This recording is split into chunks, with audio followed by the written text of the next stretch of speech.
उस रात राजा अर्जुन सेन अपनी रानी की चिता के सामने बैठा था। आग जल रही थी, दरबारी रो रहे थे, पूरा राज्य शोक में था। लेकिन राजा की आंखें सूखी थीं, एक भी आंसू नहीं, क्योंकि वो रानी से प्रेम नहीं करता था और यही उसका सबसे बड़ा दर्द था। वो एक ऐसे इंसान की चिता के सामने बैठा था जिसने उससे बेपनाह प्रेम किया था और उसने कभी वो प्रेम लौटाया ही नहीं, क्योंकि उसका दिल पहले से किसी और का था, किसी ऐसी का जो इस दुनिया की थी ही नहीं। 7 साल पहले की बात है। राजा अर्जुन सेन अपने घोड़े पर अकेला जंगल में निकला था, बिना सेना के, बिना किसी को बताए। वो उन दिनों बहुत थका हुआ था। राज्य का बोझ, दरबार की चालबाजियां, मां की बीमारी, सब कुछ एक साथ टूट पड़ा था उस पर। वो जंगल की उस झील पर रुका जहां कोई नहीं जाता था। पानी बिल्कुल शांत था, इतना साफ कि तारे उसमें दिखते थे। राजा घोड़े से उतरा और झील के किनारे बैठ गया। उसने सोचा, काश कोई होता, सिर्फ सुनने वाला, बस एक इंसान जो बिना किसी स्वार्थ के उसकी बात सुने। और तभी पानी में हलचल हुई।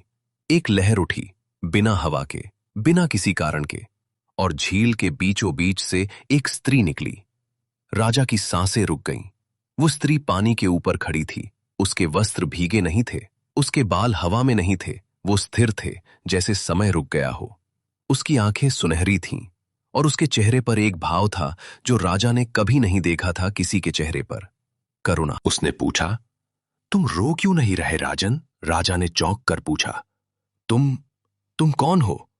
उसने कहा, मेरा नाम उर्वी है और मैं जानती हूं कि तुम्हारे अंदर कितना दर्द है, लेकिन तुमने उसे इतनी गहराई में दफना दिया है कि खुद तुम्हें भी नहीं पता वो कहां है।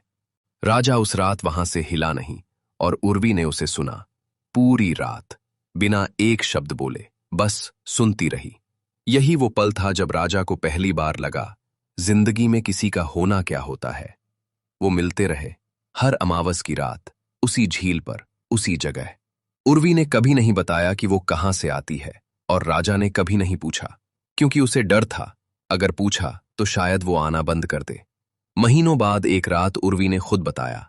उसने कहा, अर्जुन, मैं इस धरती की नहीं हूं, मैं स्वर्ग की अप्सरा हूं। इंद्रलोक में मेरा स्थान है, मुझे यहां नहीं आना चाहिए।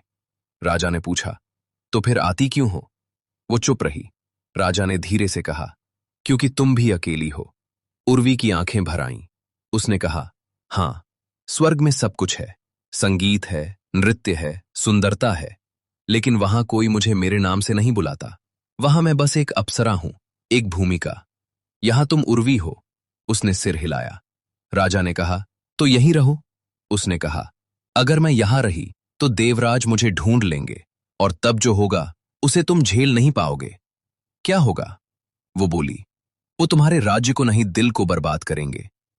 राजा ने उसकी आंखों में देखा और कहा, वो पहले से बर्बाद था उर्वी, तुम आई तो ठीक हुआ था। उस रात उर्वी ने एक बात कही जो राजा के सीने में उतर गई। उसने कहा, अर्जुन, जब मैं तुम्हारे पास होती हूं तो मुझे लगता है मैं सच में हूं, स्वर्ग में मैं बस दिखती थी। राजा ने पूछा, फर्क क्या है? उर्वी बोली, दिखना और होना दोनों अलग है। यह सुनकर राजा को अपनी मां की याद आई, जो कहती थीं, बेटा, जिसके लिए तू जरूरी हो जाए उसे कभी मत छोड़। और उस रात राजा को पहली बार लगा वो उर्वी के लिए जरूरी है। लेकिन समय के साथ राज्य का दबाव बढ़ता रहा। दरबारियों ने राजा को घेरा। बोले, राजन, आपका विवाह नहीं हुआ, राज्य को उत्तराधिकारी चाहिए, लोग बात करते हैं। राजा ने टाला, महीनों टाला, लेकिन मां की बीमारी ने उसे झुका दिया। मां ने आखिरी सांसों में कहा, बेटा, एक वादा कर, तू विवाह करेगा। राजा क्या करता? उसने वादा किया। उस रात वो झील पर गया। उर्वी आई। राजा ने कहा, उर्वी, मुझे विवाह करना होगा। उर्वी एक पल के लिए रुकी, फिर मुस्कुराई, लेकिन वो मुस्कान उसकी आंखों तक नहीं पहुंची। उसने कहा, मैं जानती थी, मुझे माफ कर दो। उसने कहा, तुमने कुछ गलत नहीं किया, तुम इस धरती के हो, तुम्हें यहां जीना है, मैं तुम्हें रोक नहीं सकती। राजा रो रहा था। उर्वी ने उसके आंसू पोंछे और बोली, रो मत, तुम्हारे आंसू मुझे कमजोर कर देते हैं। अगर मैं वादा नहीं करता मां से? तब भी यही होता। उसने राजा की बात काटी। मैं अप्सरा हूं, मेरे और तुम्हारे बीच सिर्फ ये रातें थीं, बस। नहीं, राजा ने कहा, तुम मेरी थीं, तुम मेरी हो। उर्वी खड़ी हुई, उसके पैर पानी की ओर बढ़े। राजा ने कहा, रुको, कम से कम ये बताओ, क्या तुम मुझसे प्रेम करती हो? वो रुकी, पीठ फेरे खड़ी रही और धीमी आवाज में बोली, अगर नहीं करती होती तो 7 साल पहले उस रात पानी से नहीं निकलती। और वो झील में उतर गई। राजा झील के किनारे बैठा रहा पूरी रात। राजा ने विवाह किया। रानी अच्छी थी, समझदार थी, लेकिन राजा का मन वो झील पर था। हर अमावस की रात वो वहां जाता था, लेकिन उर्वी नहीं आती थी। 6 साल बीत गए। रानी बीमार पड़ी और एक दिन चली गई। और अब राजा उसी चिता के सामने बैठा था। उसकी आंखें सूखी थीं। उसे रानी का दर्द था। वो एक ऐसी स्त्री थी जिसने उससे पूरे दिल से प्रेम किया, और उसे कभी वो प्रेम नहीं मिला। वो उठा, महल छोड़ा, उस रात फिर झील पर गया। पानी शांत था। उसने कहा, उर्वी, कोई हलचल नहीं। उसने फिर कहा, उर्वी, मैं जानता हूं तुम सुन रही हो। पानी में एक लहर उठी और उर्वी सामने थी। वो पहले जैसी ही थी, वैसी ही सुनहरी आंखें, वैसा ही चेहरा। लेकिन उसके चेहरे पर अब वो करुणा नहीं थी, वहां था दर्द। राजा ने कहा, तुम ठीक हो? उर्वी ने कहा, तुम्हारी रानी चली गई। हाँ। और तुम यहां आए? हाँ। उर्वी की आंखें भर आईं। उसने कहा, तुम बहुत क्रूर हो। राजा ने चौंक कर कहा, मैंने क्या किया?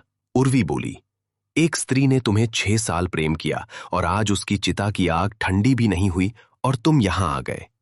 राजा को जवाब नहीं मिला। उर्वी ने कहा, अर्जुन सुनो, मैंने तुमसे प्रेम किया, तुमने मुझसे प्रेम किया, लेकिन उसने जो किया वो प्रेम नहीं था, वो त्याग था, और त्याग प्रेम से बड़ा होता है। राजा की आंखें भर आईं। पहली बार वो रात भर रोया और उर्वी बस बैठी सुनती रही, जैसे 7 साल पहले सुनती थी। सुबह होने से पहले उर्वी ने कहा, अब मैं नहीं आऊंगी। राजा ने कहा, क्यों? क्योंकि जो तुम्हें अभी चाहिए वो मैं नहीं दे सकती। तुम्हें अपनी रानी को याद करना है, उसके दर्द को महसूस करना है, उसके प्रेम का सम्मान करना है। मेरे यहां रहने से वो नहीं होगा। राजा ने कहा, और तुम? उर्वी मुस्कुराई, असली मुस्कान। उसने कहा, मैं ठीक हूं, क्योंकि मुझे पता है इस धरती पर एक इंसान था जिसने मुझे उर्वी की तरह देखा, सिर्फ अप्सरा की तरह नहीं। वो हमेशा रहेगा। उर्वी पानी में उतरने लगी। राजा ने कहा, उर्वी। वो रुकी। क्या मुझे अपनी रानी को बताना चाहिए था कि मेरा दिल कहीं और था? उर्वी ने पलट कर देखा और बोली, उसे पता था। राजा का दिल डूब गया। क्या? उर्वी ने कहा, 6 साल पहले जब तुम पहली बार हर अमावस को गायब होने लगे, वो समझ गई थी, लेकिन उसने कभी नहीं पूछा, क्योंकि उसे तुम्हारा दर्द पता था और वो उस दर्द की दुश्मन नहीं बनना चाहती थी। राजा के घुटने कांप गए, आंसू रुके नहीं।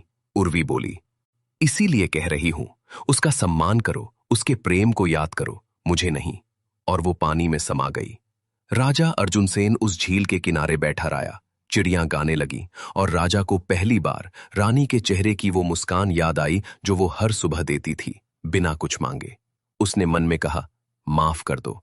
उसे नहीं पता था वो जवाब सुन पाएगा या नहीं, लेकिन हवा ने एक बार उसके कंधे को छुआ, बस एक बार। अगर आपको यह कहानी पसंद आई हो तो कृपया इसे लाइक करें और अपने दोस्तों के साथ शेयर करें।